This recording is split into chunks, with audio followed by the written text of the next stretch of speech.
Nuestro Dios Padre misericordioso que nos amas, nosotros que habíamos alejado de ti y caminábamos en pecado, merecíamos recibir tu ira y juicio. Pero por tu gran amor con el que nos amaste, el Señor Jesús tomó la maldición y el juicio que nosotros debíamos recibir, y con su preciosa sangre derramada limpió nuestros pecados para siempre, e hizo que no recibiéramos más el juicio y la maldición. Nos salvaste por esa gran gracia, y te damos gracias por esto, Señor.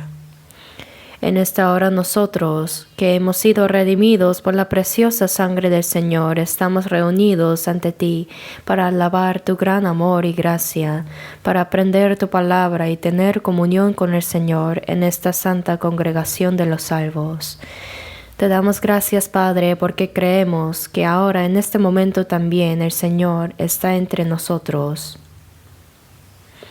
Por favor, cuida a cada uno de nosotros y sosténnos más con tu mano misericordiosa, oh Dios, y con el amor del Señor, su palabra y el poder del Espíritu Santo, sosténnos más para que podamos vivir sin vergüenza como hijos de Dios. Señor, edifícanos más completamente para que en el resto de nuestras vidas podamos ser guiados a vivir dignamente como hijos de Dios. Y si hay alguien entre nosotros que aún no ha comprendido verdaderamente el amor de Dios, abre su corazón para que pueda entender realmente el grande y maravilloso amor y gracia de Dios, y recibir juntamente con nosotros esta vida eterna y la esperanza. Señor, concede tu gracia a nuestras iglesias en todo el país y a las muchas iglesias en el mundo, a todos nuestros hermanos que guardan la fe y predican el Evangelio aun en medio de las dificultades. Acompáñalos con tu palabra y el poder del Espíritu Santo para que testifiquen valientemente tu Evangelio y para que guíen a muchas almas perdidas ante el Señor para que sean salvadas. Haz que la gran obra de Dios se cumpla a través de nosotros. Señor, que nos das la palabra que necesitamos en cada momento oportuno y que nos enseñas el camino a seguir, también en este momento haznos entender y conocer más la palabra del Señor y tu santa voluntad que deseas revelarnos. Y con tu palabra y el poder del Espíritu Santo, sosténnos más para que en el resto de nuestras vidas no nos falte nada para vivir conforme a tu santa voluntad y palabra. Te pedimos que nos guíes, Padre. Todo esto hemos orado en el nombre de nuestro Señor Jesucristo. Amén. Salmo 1, desde versículo 1 hasta el 6. Leamos juntos lentamente.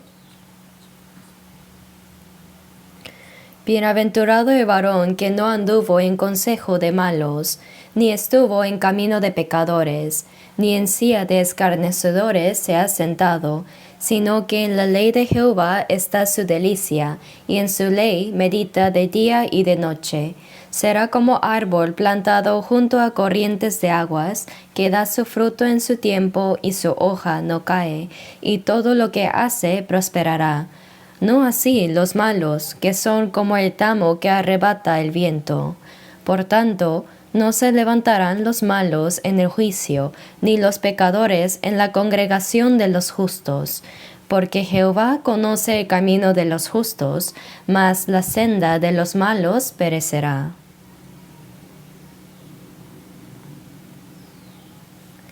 Si leemos repetidamente el Salmo 1, naturalmente lo memorizaremos. Son solo 6 versículos, así que todos podrán memorizarlo. Pero no solo hay que memorizarlo, sino grabar la palabra en nuestro corazón, meditar en ella y pensar en su significado y vivir conforme a la palabra de Dios. Ahora, en los Salmos podemos ver que hay muchas oraciones, confesiones y testimonios, y también palabras que revelan la voluntad de nuestro Dios. Pienso que la mayoría de los salmos fueron escritos por David, quien es el primer rey de Israel.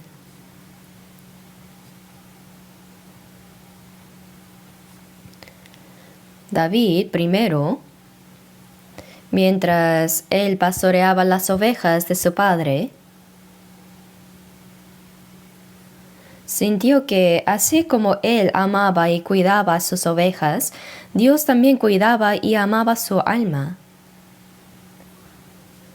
Por eso, como dice en Salmos 23, 1 y 2, Jehová es mi pastor, nada me faltará.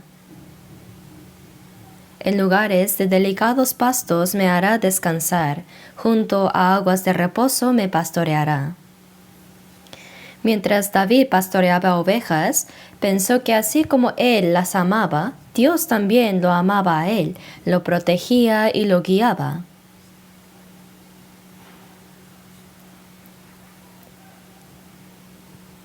Y cada vez que venía un león, un oso o un lobo y tomaba algún cordero de la manada, David no se huía, sino que salía tras él y lo hería. Y de esa manera, dice que libraba los corderos de la boca del león. No solo Sansón luchó contra leones, sino que este joven David también luchó contra los animales feroces y venció, porque Dios lo protegió. Y más tarde, cuando David salió al campo de batalla y el general filisteo Goliat blasfemó y se burló contra Dios e Israel, él se fue a ver al rey Saúl y David le dijo: yo lucharé contra ese Goliat. David todavía era un joven, era aún un muchacho, mientras que Goliat era un gran general desde hace mucho tiempo y era un gigante, era una persona que parecía un monstruo, era extremadamente alto y tenía 6 dedos en las manos y 6 dedos en los pies. Era una persona que parecía un monstruo. Y el escudo que llevaba enfrente era grande como una puerta. Así que el pueblo de Goliat temblaba ante él, y nadie se atrevía a pelear contra él. Pero David le dijo al rey Saúl: ese tal Goliat se atreve a blasfemar contra el ejército de Dios. Yo lucharé contra él. Qué asombrosa fue su disposición, ¿no? Entonces el rey Saúl le dijo: hijo, tú no. Tu valor es admirable, pero tú no podrás ir. Porque, bueno, tú eres... Mira ese Goliat, es un gran general que ha sido entrenado militarmente. Y no hay nadie que pueda luchar contra él. Pero él dijo: no se preocupe. Tu siervo era pastor de las ovejas de su padre, y cuando venía un león o un oso y tomaba algún cordero de la manada, salía yo tras él y lo hería, y lo libraba de su boca. Y si se levantaba contra mí, yo le echaba mano de la quijada y lo hería y lo mataba. Fuese león, fuese oso, tu siervo lo mataba, y este filisteo incircunciso será como uno de ellos, porque ha provocado al ejército del Dios viviente. Mientras pastoreaba ovejas, tuvo el corazón que amaba a las ovejas, y ahí sintió más el corazón de Dios que lo amaba a él. Entonces, así como Dios lo protegía y guardaba, él también protegía a las ovejas, y creyó que Dios estaba con él siempre. Sin esa experiencia, él no habría podido salir ante Goliat. Ahora, David tenía una onda. Cuando pastoreaba ovejas, había algo parecido a una resortera de nuestro país. Se ponía piedras y se lanzaba dándole vueltas. Él puso así solo 5 piedras en su bolsa y puso una piedra en la onda y salió dándole vueltas. Goliat debió haber dicho: «Oye, hijito, ¿por qué vienes tú? ¿Qué haces? Oye, yo vengo en el nombre de Dios a quien tú blasfemas. Dios te entregará hoy en mi mano». Dios te entregará hoy en mi mano, dijo. Goliat se quedó tan perplejo. De verdad, ¿no hay nadie más que pueda luchar? Ahora envían a un niño. Pero este tipo es muy atrevido. Hoy te voy a despedazar y te daré como comida a las aves del cielo. Sí, pues, eso no tenía sentido.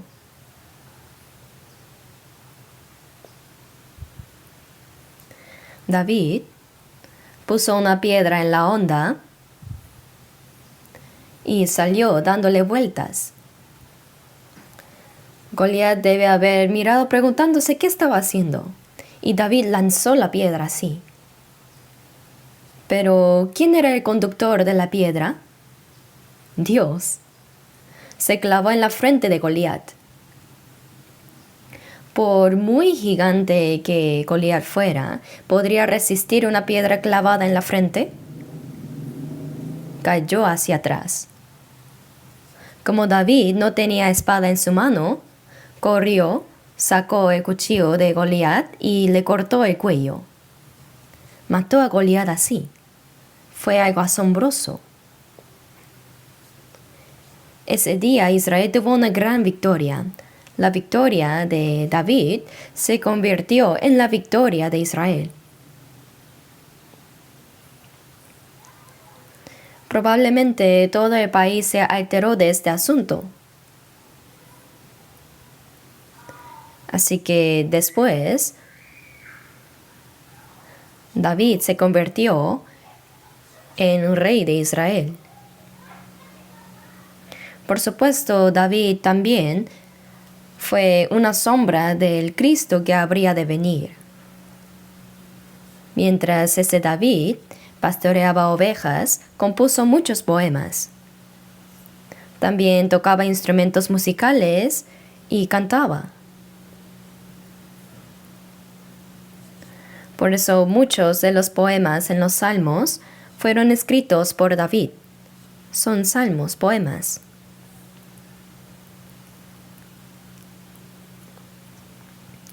Por eso en varias partes dice el Salmo de David. A través de las palabras registradas en este libro,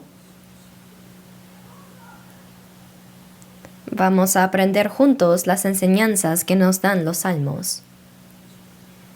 En cuanto al contenido de los salmos, ya mencioné la parte inicial, el capítulo 1, pero hoy quisiera que veamos el capítulo más largo de Salmos, que es el Salmo 119. Por eso la vez pasada también hablé un poco sobre las palabras del capítulo 119 y veámoslo de nuevo brevemente. Salmo 119, versículo 92. Salmo 119, 92. Leamos juntos.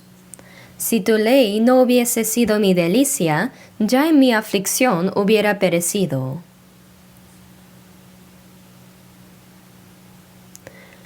Por supuesto, este Salmo 119 también fue escrito por el rey David. David se convirtió en rey de Israel, pero en su vida hubo muchas aflicciones. Por supuesto, hubo cosas por las que David fue disciplinado por hacer mal ante Dios. Pero Dios le dio muchas pruebas para entrenarlo. Saúl, el primer rey de Israel, sí era el rey. Pero un día escuchó a las mujeres israelitas cantar. Saúl hirió a sus miles y David a sus 10,000. O sea, a David dieron 10,000 y a mí 1,000.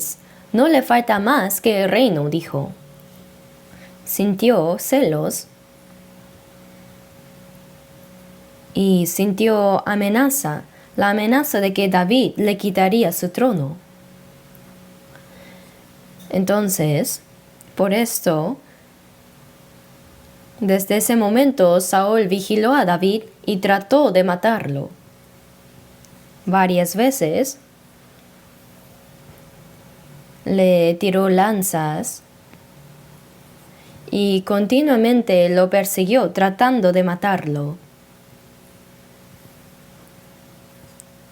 Así que huyéndose de Saúl, David fue perseguido por aquí y allá.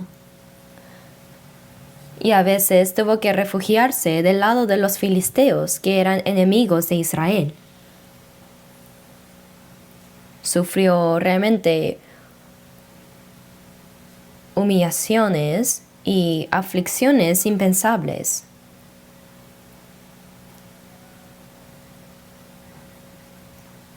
Y varias veces estuvo a punto de morir. Si Dios no lo hubiera protegido, David ya habría muerto.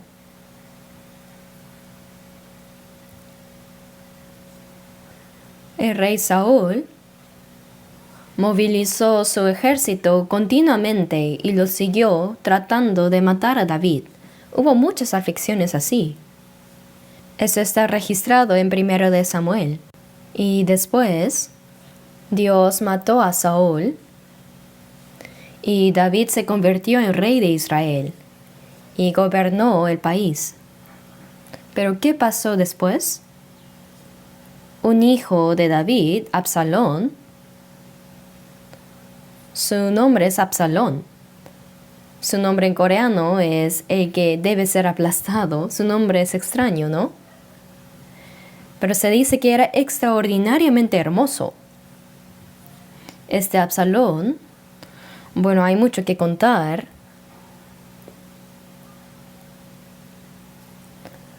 Pero quería expulsar a su padre David y convertirse él mismo en rey de Israel.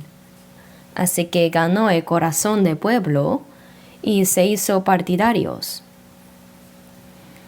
Así que finalmente, en términos modernos, hizo un golpe de estado y expulsó a su padre David. Sí, David fue expulsado por su propio hijo Absalón. Abandonó el palacio real y anduvo huyendo. Realmente sufrió muchas aflicciones. Por supuesto, después, Dios mató a Absalón en la guerra.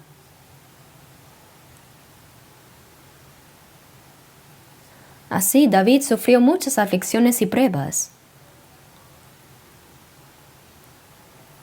Hubo disciplinas que David recibió por sus errores, y también, aparte, Dios le dio varias aflicciones para entrenarlo.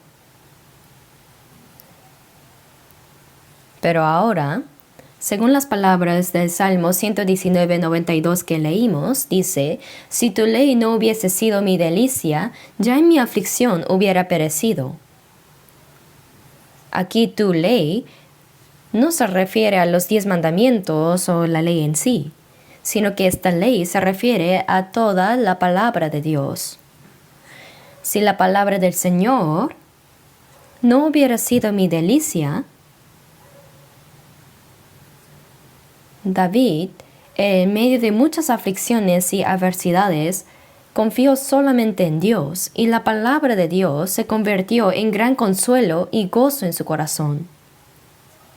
Si tu ley no hubiese sido mi delicia, ya en mi aflicción hubiera perecido. Hubo muchas aflicciones, pero por la palabra del Señor, cada vez él recibió el consuelo, y en la aflicción obtuvo valor y gozo. Superó bien esas aflicciones. Por eso nosotros, los cristianos también, en medio de la vida cristiana, tenemos muchas aflicciones.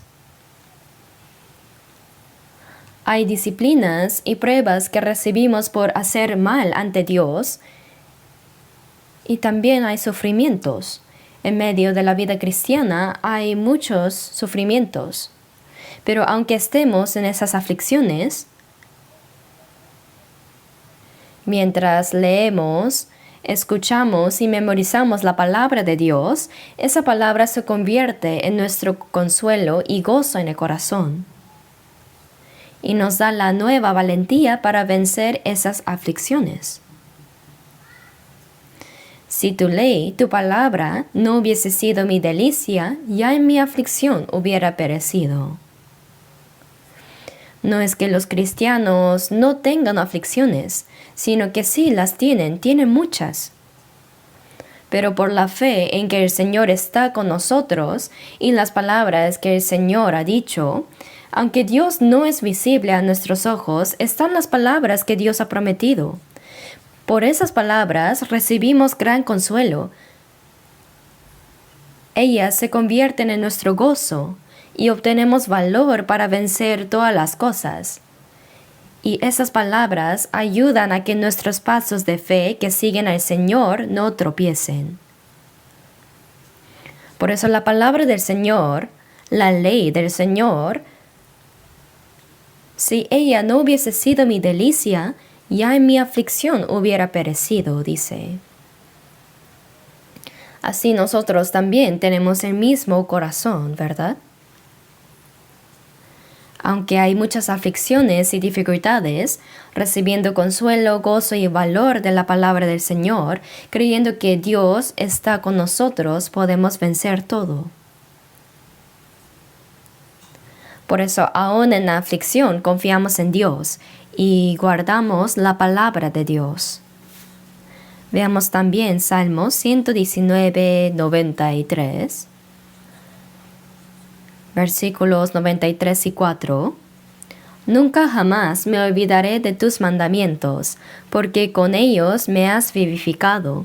Tuyo soy yo, sálvame. Dice, nunca más me olvidaré de tus mandamientos. Esta es la palabra del Señor. A veces se dice ley o en otros tiempos mandamientos, la palabra de Dios, esa palabra que nos enseña el camino que debemos seguir. Nunca jamás me olvidaré de tus mandamientos, porque con ellos me has vivificado. Nosotros recibimos la salvación del alma al conocer el amor y la gracia de Dios a través de su palabra. Y aún después de ser salvos, en medio de muchas pruebas y aflicciones, podemos creer por medio de la palabra que Dios está con nosotros y nos ayuda.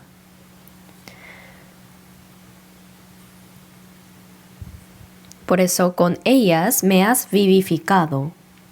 Vivificar significa que nos guarda y nos ayuda. En toda nuestra vida y aflicciones, la palabra de Dios nos consuela, nos guarda y nos protege. Nos guarda siempre. Tuyo soy yo, sálvame. David dijo, yo soy del Señor.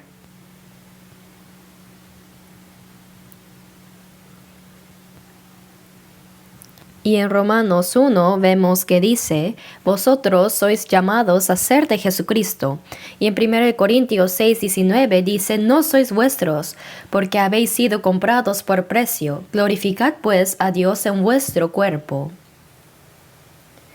La persona salvada sabe que tanto su alma como su cuerpo fueron comprados con un precio, que es la sangre del Señor. Por nuestros pecados merecíamos ir al infierno, pero el Señor pagó un precio muy alto, murió en nuestro lugar y recibió la maldición y juicio que debíamos recibir, y con su sangre derramada perdonó nuestros pecados para siempre. Por eso muchas partes de la Biblia dice que fuimos comprados con el precio de la sangre del Señor. No sois vuestros, porque habéis sido comprados por precio. Ahora mi alma, mi cuerpo y toda mi vida fue comprada y redimida con la sangre del Señor. Así que soy del Señor. Como sabemos que somos del Señor, ahora debemos vivir conforme a la voluntad del Señor. Glorificad pues a Dios en vuestro cuerpo. Debemos vivir solo para cumplir la voluntad de Dios y para la gloria suya. En Romanos 14, 7 y 8 dice, porque ninguno de nosotros vive para sí, y ninguno muere para sí, pues si vivimos para el Señor vivimos, y si morimos para el Señor morimos, así pues sea que vivamos o que moramos del Señor somos. Dice de nosotros. Nosotros somos cristianos salvos y renacidos. Creemos en Dios como Padre y hemos recibido juntamente la vida eterna y esperanza. Entre nosotros no hay quien viva para sí mismo. Dice, y ninguno muere para sí. ¿Es correcto? ¿Sí? La respuesta es verdad, pero como no concuerda mucho con nuestra vida, parece que no pueden responder con confianza. No debemos vivir para nosotros mismos. Dice, y ninguno muere para sí. No tenemos derecho a vivir para nosotros mismos. ¿Por qué? Pues nada de lo que tengo es mío. Mi cuerpo, mi alma, el resto de mi vida, todo fue comprado con la sangre del Señor, así que son del Señor. Ahora, como le pertenecemos a Él, debemos vivir solo conforme a la voluntad del Señor, solo como Él quiere. Glorificad pues a Dios en vuestro cuerpo. En 1 Corintios 10, 31 dice, si pues coméis o bebéis o hacéis otra cosa, hacedlo todo para la gloria de Dios. Lo que es del Señor existe para el Señor. Por eso si vivimos, para el Señor vivimos, y si morimos, para el Señor morimos. Así pues, sea que vivamos o que moramos, del Señor somos. No somos nuestros, sino del Señor. Por eso no tenemos derecho a vivir para nosotros mismos, ni tenemos libertad para morir por nosotros. Santiago 4:15 dice, si el Señor quiere, viviremos y haremos esto o aquello. Si es la voluntad del Señor, también moriremos. Sea que vivamos o moramos, del Señor somos, por eso vivimos según su voluntad.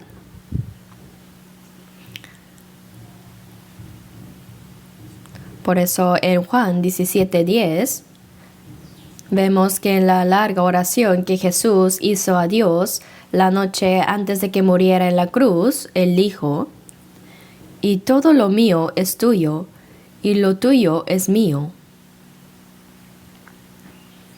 Quiere decir, todo lo mío es del Padre, y lo del Padre es mío. Desde el momento que Jesús nos salvó, esa también se ha convertido en la confesión de los cristianos salvos. Esa es nuestra confesión de salvos. Quien nos creó también es el Señor. Quien nos dio el alma creada a la imagen de Dios también es Dios. Es Dios quien nos salvó cuando el unigénito Hijo de Dios murió con su preciosa sangre. Así, nada de lo que tengo es mío. Mi cuerpo, mi alma, mi juventud, toda mi vida son únicamente del Señor. Existo solo para el Señor. No es solo decir con la boca soy del Señor. 1 Corintios 7:23 dice, por precio fuisteis comprados. No os hagáis esclavos de los hombres.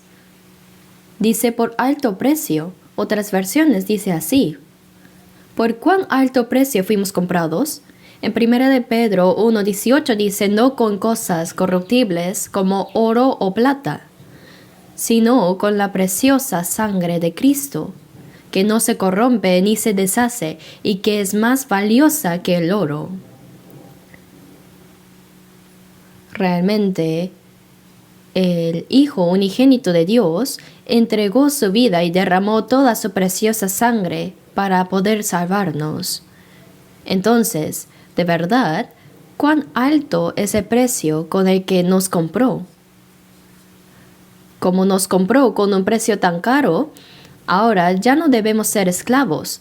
No soy esclavo mío ni de nadie más ni de pecado, sino que soy siervo de Jesucristo.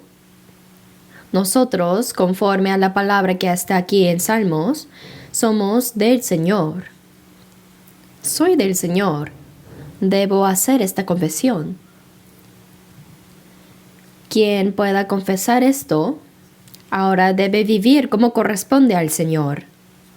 No tengo libertad para vivir para mí mismo, ni tengo derecho a morir para mí. Ahora, si el Señor quiere, viviremos y haremos esto o aquello.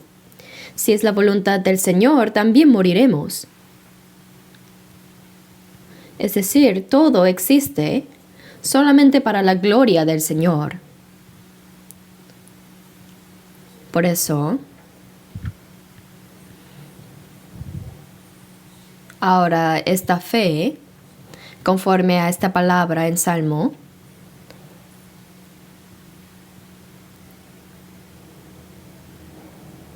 yo soy del Señor.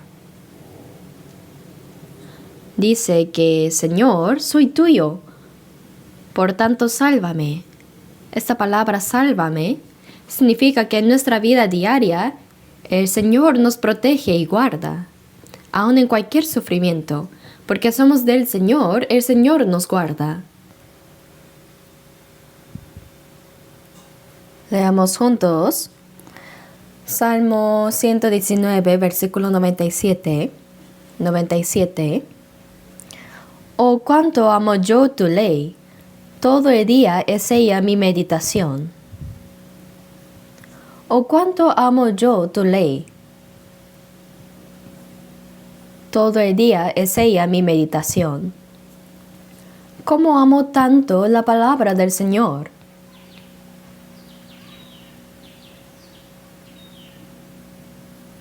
Dios no se ve.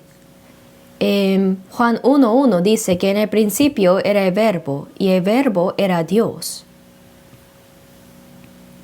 Que amemos la palabra significa que amamos al Señor. Oh, cuánto amo yo tu ley. Anhelo y amo la palabra del Señor. Todo el día es ella mi meditación. ¿Qué significa meditar todo el día? No significa solo pensar en esa palabra, sino más que solo pensar, quiere decir atesorarla en el corazón y vivir acoplando mi corazón y mi vida a la palabra.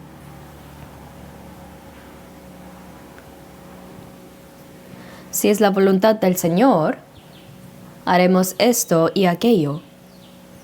Por más que yo quiera hacer mucho algo, si no es la voluntad del Señor, no lo hago. Eso es amar la palabra del Señor, que es igual que amar a Dios. Todo el día es ella mi meditación. Meditar significa que se la graba en el corazón. Continuamente la guarda en el corazón y en la vida.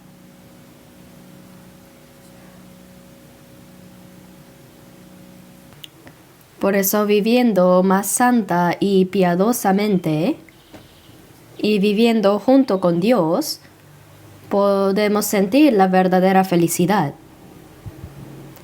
Dice, oh, cuánto amo yo tu ley. Todo el día es ella mi meditación. ¿Y cómo somos nosotros? Pase lo que pase, siempre pensamos en la palabra del Señor. Meditamos en su palabra. También en el Salmo 1 dice, bienaventurado el varón que no anduvo en consejo de malos, ni estuvo en camino de pecadores, ni en silla de escarnecedores se ha sentado, sino que en la ley de Jehová está su delicia, y en su ley medita de día y de noche. Meditar de día y de noche se refiere a todo el día, sin importar qué esté haciendo. o que esté despierto o durmiendo, siempre piensa en la palabra del Señor. Mi corazón está lleno de la palabra del Señor. David realmente era así. Y cuando nosotros también hacemos eso, nuestra vida se santifica y podremos llevar una vida piadosa. La vida piadosa es una que teme a Dios y eso será nuestra verdadera felicidad. Eso es anhelar, amar y acercarse a la palabra del Señor. De esta manera la palabra nos guiará. Leamos juntos nuevamente el Salmo 119, versículo 103. 103, leamos juntos. Cuán dulces son a mi paladar tus palabras, más que la miel a mi boca. David dijo, cuán dulces son a mi paladar tus palabras, más que la miel a mi boca. Parece que sintió un sabor muy dulce de la palabra del Señor.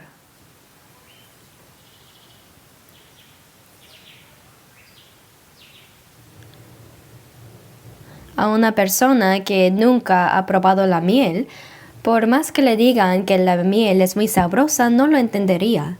Es dulce, ¿no? Pero para uno que sí la ha probado, no habrá nada más dulce que la miel. Cuán dulces son a mi paladar tus palabras, más que la miel a mi boca. Es mucho más dulce que la miel y me alegra. Por eso David está asombrado y admirado por ese sabor dulce.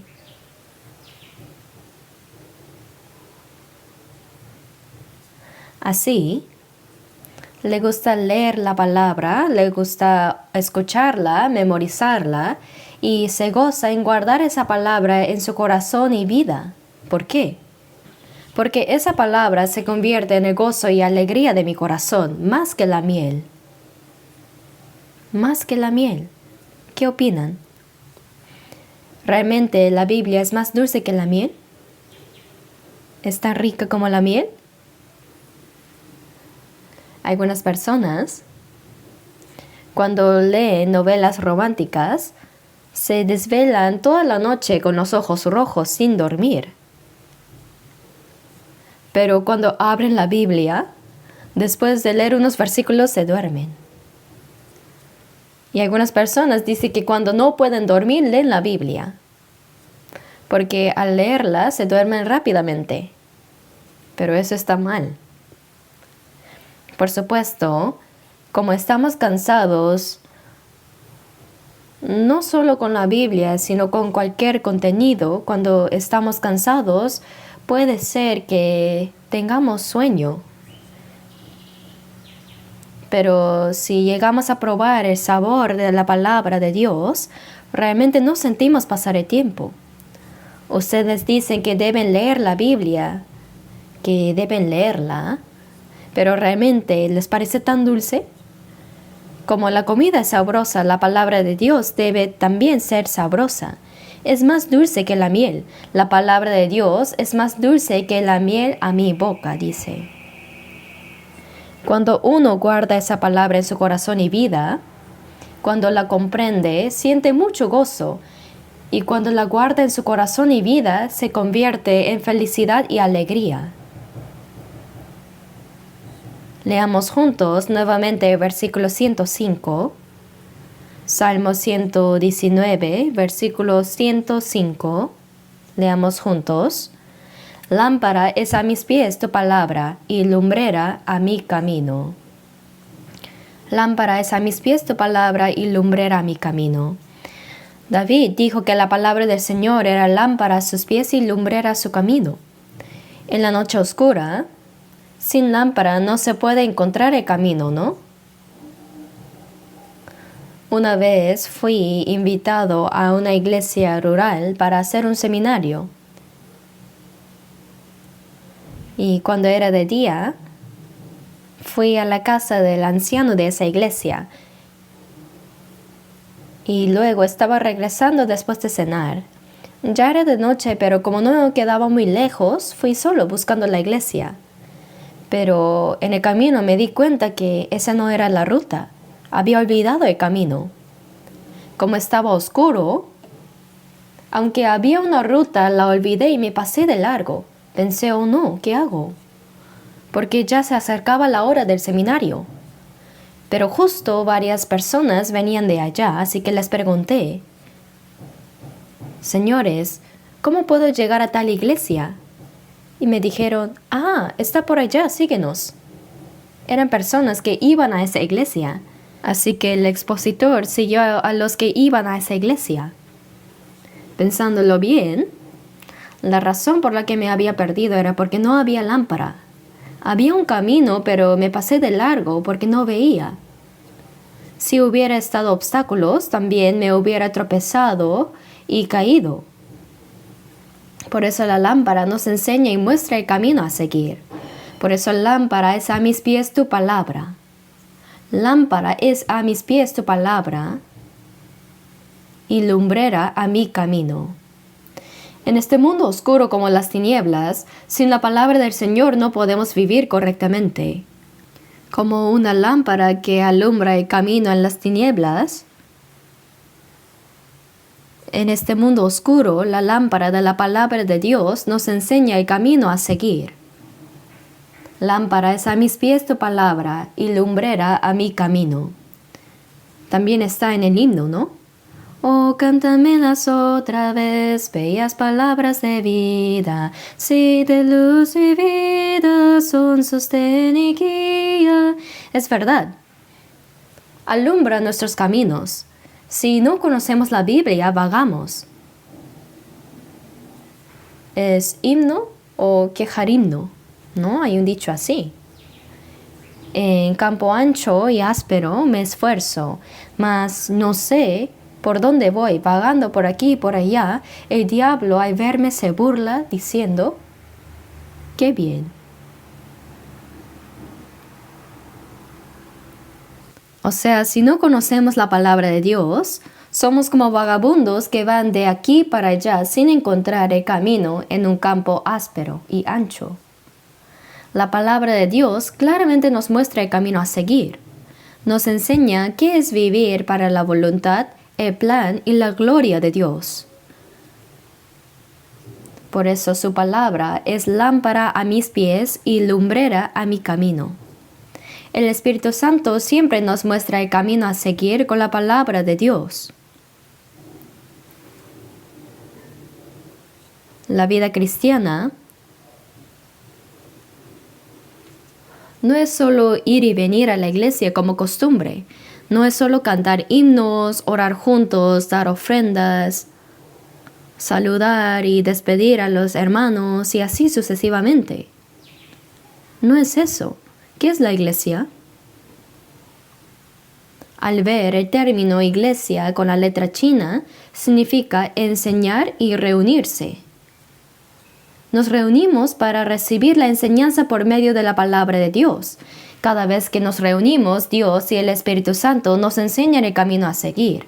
Y comprender esa palabra no se hace con nuestra sabiduría, sino que el Espíritu Santo nos enseña. Por eso cuando nos reunimos, oramos y tenemos comunión, Dios nos enseña. Así que nos reunimos para recibir la enseñanza. Ese lugar es la iglesia. El primer propósito de juntarnos aquí es para aprender la palabra. Por eso hay que escuchar bien la palabra y no solo escucharla, sino que también cada persona debe leerla, ¿verdad? Apocalipsis 1:3 dice, bienaventurado el que lee y los que oyen las palabras de esta profecía y guardan las cosas en ella escritas porque el tiempo está cerca. Leer y oír se refiere a aprender. El que escucha y guarda lo que está escrito en su corazón y vida, esa persona es bienaventurada. Por eso en Salmo 32:8 dice, te haré entender y te enseñaré el camino en que debes andar.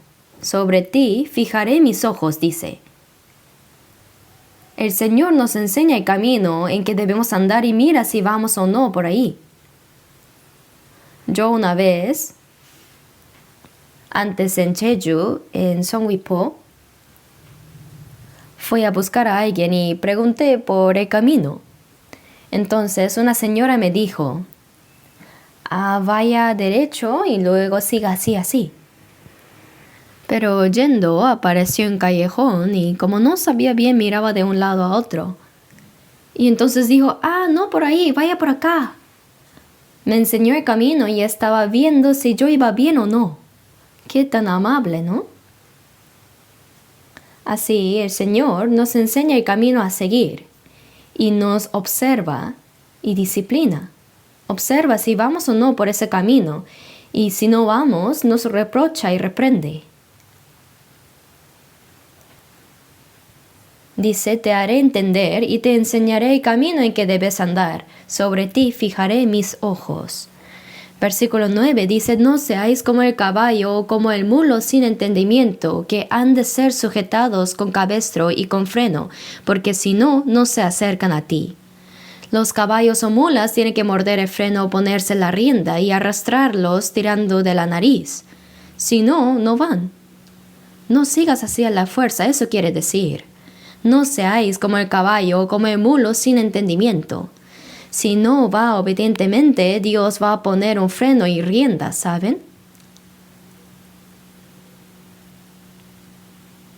Ahora veamos el Salmo 119, versículo 111. Versículo 111. Leamos juntos 111. Por heredad he tomado tus testimonios para siempre, porque son el gozo de mi corazón. Por heredad he tomado tus testimonios para siempre. ¿Qué significa esto? Por heredad. He tomado los testimonios del Señor, es decir, la palabra, como heredad para siempre. Una persona salva tiene una heredad eterna que Dios prometió. Esta herencia es eterna. En la tierra, aunque un rico deje bienes a sus hijos, ¿cuántos años durará todo eso? Pronto desaparecerá. Pero Dios, que nos salvó, nos dio una herencia eterna. Heredad para siempre, así dijo. Nos dio una heredad eterna, espiritual y gloriosa, pero también en esta tierra, en la medida que obedecemos a Dios, Él nos ayuda, nos guía y nos da la heredad eterna. Por eso, por heredad he tomado tus testimonios para siempre. ¿Qué significa esta palabra? En la palabra del Señor está la heredad que Dios prometió darnos. Y obedecer esa palabra se convierte en mi heredad. Por eso dice, por heredad he tomado tus testimonios para siempre, porque son el gozo de mi corazón. Nosotros, los cristianos salvos, no tenemos verdadera heredad en esta tierra. No hay heredad eterna. Aunque seamos pobres, es por un poco de tiempo. Y aunque seamos ricos, también es por un momento nada más. No es nada. La heredad que Dios nos dará no pertenece a esta tierra. Esta palabra de Dios puede considerarse como un comprobante de traspaso de la heredad eterna que nos dará. El comprobante de traspaso es dar la heredad y tiene el contenido detallado de cómo es esa heredad y cómo se transfiere. Cuando guardamos la palabra de Dios, debemos pensar en esa palabra como el comprobante de traspaso de nuestra heredad. Por eso David dijo, por heredad, como porción, mi propiedad, he tomado tus testimonios para siempre. Veamos el Salmo 119, versículo 56. Leamos el versículo 56 juntos. 56. Leamos juntos. Estas bendiciones tuve porque guardé tus mandamientos. Estas bendiciones tuve porque guardé tus mandamientos. Entonces nosotros no calculamos cuánto tenemos en propiedades, cuánto en bienes inmuebles o cuánto en depósitos bancarios, sino que, como dijo David, estas bendiciones tuve. ¿Qué bendiciones? Porque guardé tus mandamientos. Guardar la palabra de Dios es lo que me corresponde como porción. Esa es la heredad eterna. Por eso, que obedezcamos la palabra de Dios no solo se relaciona con este tiempo presente, sino que cuando vayamos ante el Señor se relaciona con nuestra heredad eterna. Aunque la salvación la recibimos igual, hay diferencia en recibir la heredad eterna y la gloria. En Lucas 19 dice que el hombre que de una mina ganó 10 minas, recibió autoridad sobre 10 ciudades, y el que ganó 5 minas recibió 5 ciudades. Mientras que el que guardó bien envuelto una mina fue reprendido como un siervo malo y negligente. Según lo que haga, esa es la heredad que yo recibiré. Por eso estas bendiciones tuve, porque guardé tus mandamientos.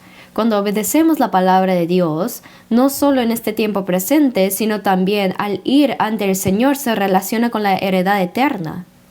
En Apocalipsis 22:12 dice: He aquí yo vengo pronto, para recompensar a cada uno según sea su obra. A cada uno según sea su obra. También en Mateo 16:27 dice que cuando venga pagará a cada uno conforme a sus obras. Por tanto, obedecer la palabra de Dios es mi posesión. Es mi ganancia, es mi propiedad. No hay que pensar solo en cómo multiplicar e incrementar mucho las propiedades materiales, sino que debemos saber que la vida de obediencia a la palabra de Dios, esa es mi posesión. ¿Por qué? Porque la persona que vive bien la vida de obediencia es rica espiritualmente. Es una persona que posee la heredad eterna.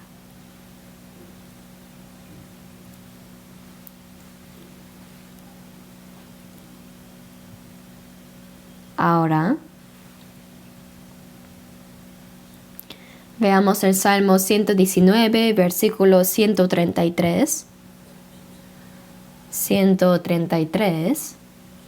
Salmo 119, versículo 133. Leamos juntos. Ordena mis pasos con tu palabra, y ninguna iniquidad se enseñoree de mí. Ordena mis pasos con tu palabra.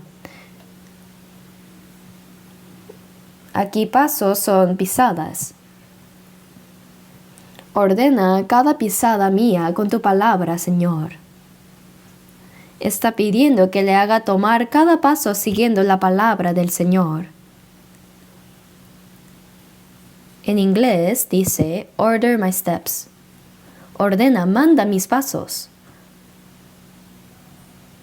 Order my steps by your word. Guía mis pasos por tu palabra. Ordena mis pasos con tu palabra, y ninguna iniquidad se enseñoree de mí. Si mis pasos viven siguiendo la palabra del Señor, ninguna iniquidad puede enseñorearse de nosotros. Por eso David oró así: ordena mis pasos con tu palabra. Que cada paso mío siga tu palabra, Señor. Y que ninguna iniquidad se enseñoree de mí. Si nos apartamos de la palabra, caemos en pecado. Los cristianos, que hemos sido perdonados para siempre por la gracia de Dios, no solo somos librados del castigo del pecado y del precio del pecado, sino que mientras vivimos en este mundo, debemos guardarnos de la potestad del pecado. Es el poder del pecado. Aún existe en nuestro corazón una naturaleza pecaminosa vieja que no ha sido transformada. Esa es la potestad de pecado y en cualquier momento podemos volver a andar en el pecado. Es la naturaleza pecaminosa. Además, hay muchas tentaciones en este mundo. El diablo no nos deja tranquilos porque somos salvos. Aunque él no pueda quitarnos la salvación, sí trata de impedir que llevemos una vida de fe. A veces nos pone malos amigos al lado o nos da alguna tentación del mundo. Esa es la potestad del pecado. Jesús nos enseñó a orar para ser guardados de todo ese poder de pecado. Dijo, y no nos metas en tentación. Nosotros que somos salvos, también podemos pasar por muchas pruebas. Incluso Jesús fue tentado por el diablo, ¿verdad? Él venció las 3 tentaciones con la palabra, pero eso no fue el final, sino que aun cuando estaba en la cruz, el diablo vino y le dijo, si eres el Hijo de Dios, desciende de la cruz. Dijeron, entonces creeremos en ti.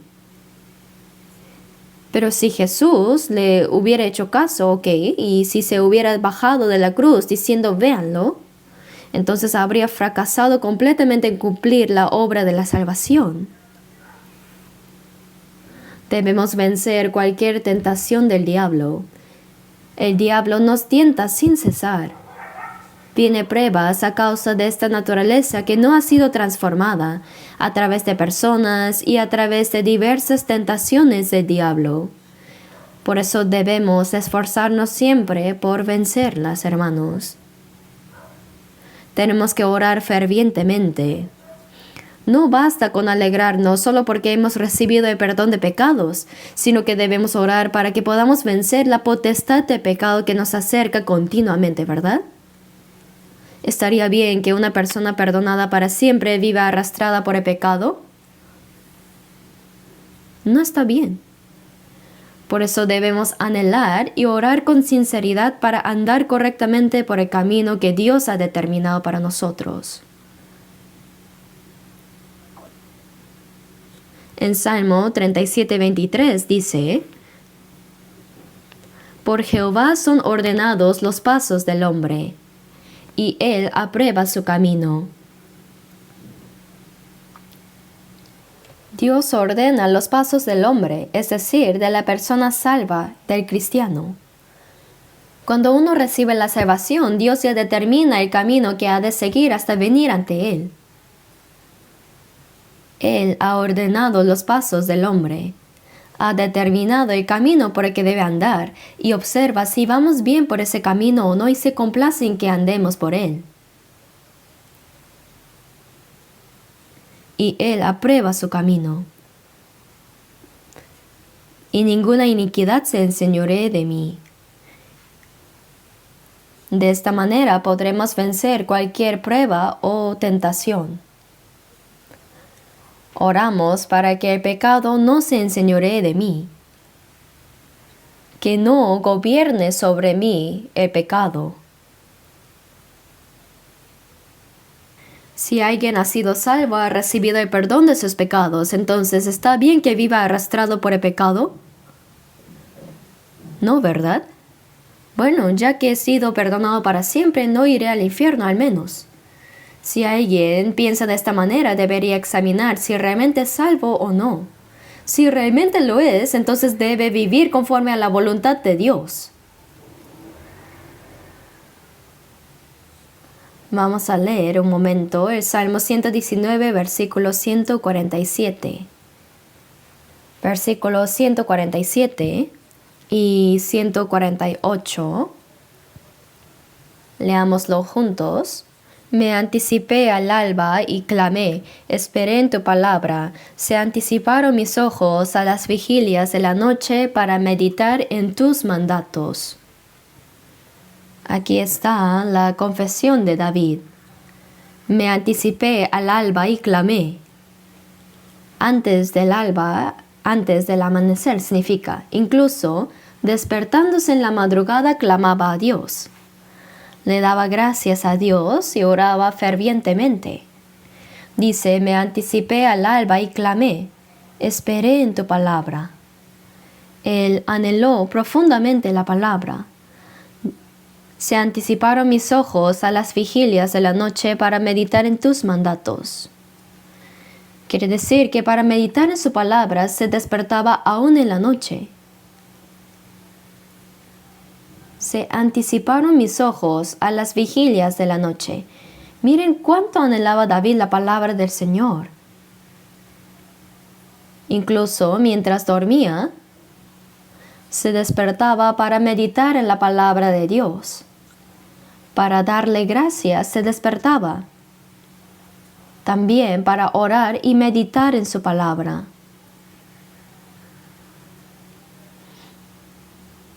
¿Y ustedes cómo son cuando se van a dormir? En la noche, ¿qué hacen antes de dormir? ¿Intentan meditar en la palabra?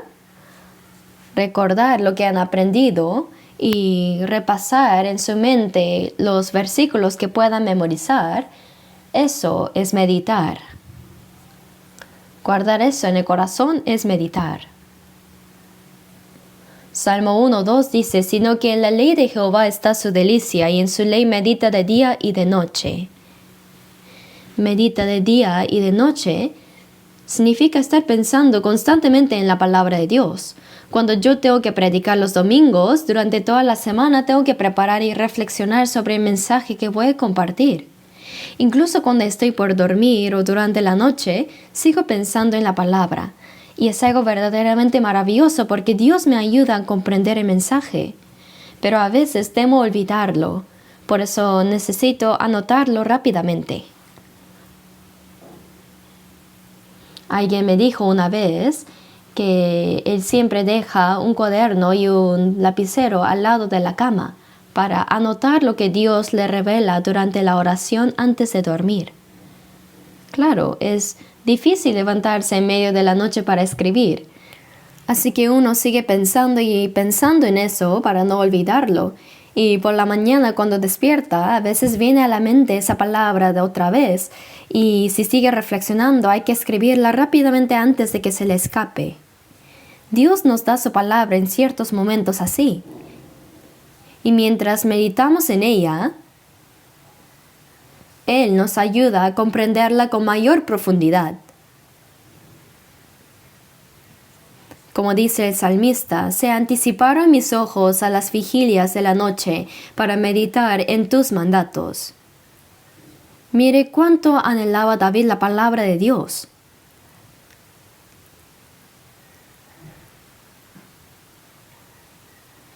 En los versículos 145, 146 y 147 del Salmo 119 aparece 3 veces seguidas la expresión clamé. En el versículo 145 dice, clamé con todo mi corazón, respóndeme Jehová. Y en el 146 dice, a ti clamé, sálvame. Y en el 147 dice, me anticipé al alba y clamé, esperé en tu palabra. 3 veces seguidas menciona que clamó. Clamar significa orar con fervor a Dios. Jesús también en el huerto de Getsemaní, Él oró 3 veces diciendo, Padre mío, no sea como yo quiero, sino como tú. Cuán ferviente fue esa oración que hasta su sudor cayó a la tierra como grandes gotas de sangre. ¿Cuánto anhelo tenía él?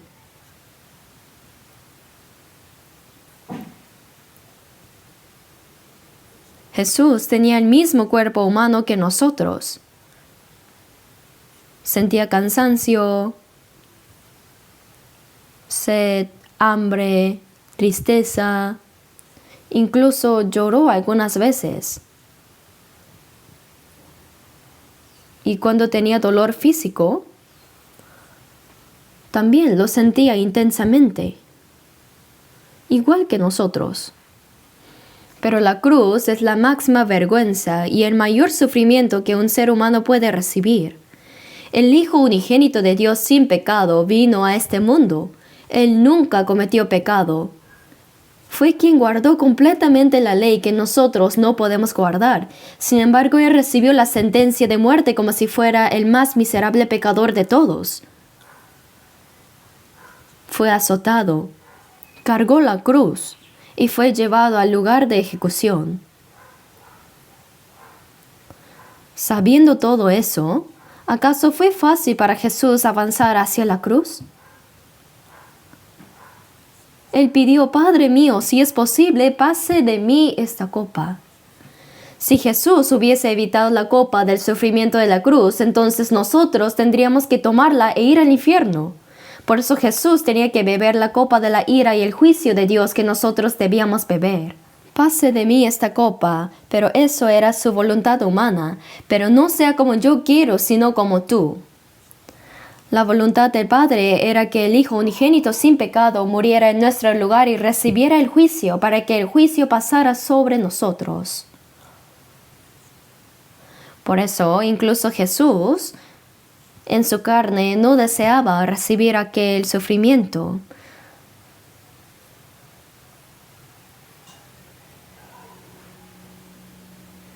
Por esa razón dijo: no sea como yo quiero, sino como tú. Someter su propia voluntad a la del Padre fue muy difícil. Lo dijo 3 veces. Tenemos una iglesia en la provincia de Choladamdo. Creo que muchos saben. Pero como había muchos miembros allá, era necesario construir un nuevo templo, pero no tenían terreno. Así que salieron a buscar terreno y justo un diácono tenía un campo de arroz bastante grande que era un terreno edificable tras una reorganización de zonas. Era un terreno muy bueno. Era excelente. Pero la iglesia, sin tener mucho dinero, salió a buscar un lugar para construir el templo. Entonces, ¿habría sentido paz este diácono? Era natural que se lo entregara al Señor, pero él era muy tacaño. A su le dolía mucho, dice. Tanto fue su sufrimiento interior que terminó hospitalizado. De verdad. ¿Cuánto lo habrá pensado? Que aunque nadie le pidió su terreno, nadie le dijo nada. Él mismo estaba sufriendo solo. Luego me llamó y me dijo: Pastor, ofreceré mi terreno para la iglesia. ¿Cuánto le costó tomar esa decisión? Le respondí: por eso gracias. Y ahí se construyó el templo. ¿Quieren saber dónde es? ¿Quieren saber? Es la iglesia de Suncheon. Y ese diácono ya está con el Señor. Realmente hizo lo correcto, ¿verdad?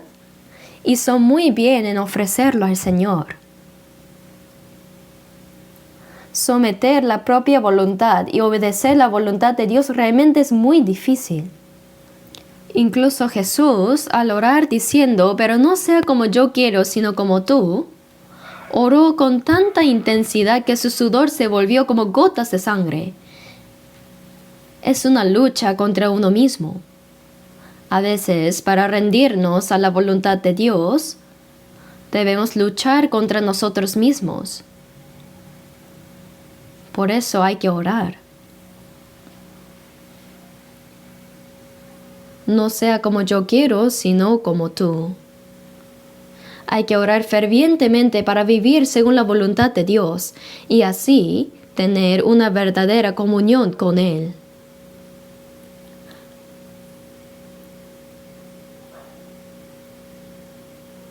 Lo más importante es que rindamos toda nuestra vida a la voluntad de Dios.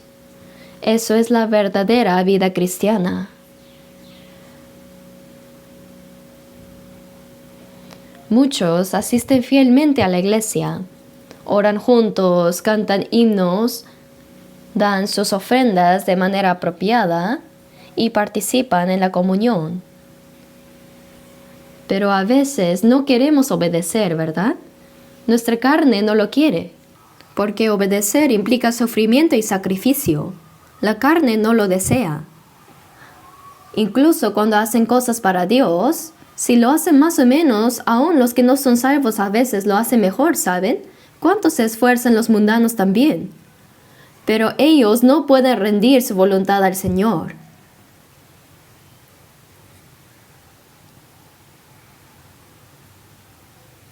Por eso David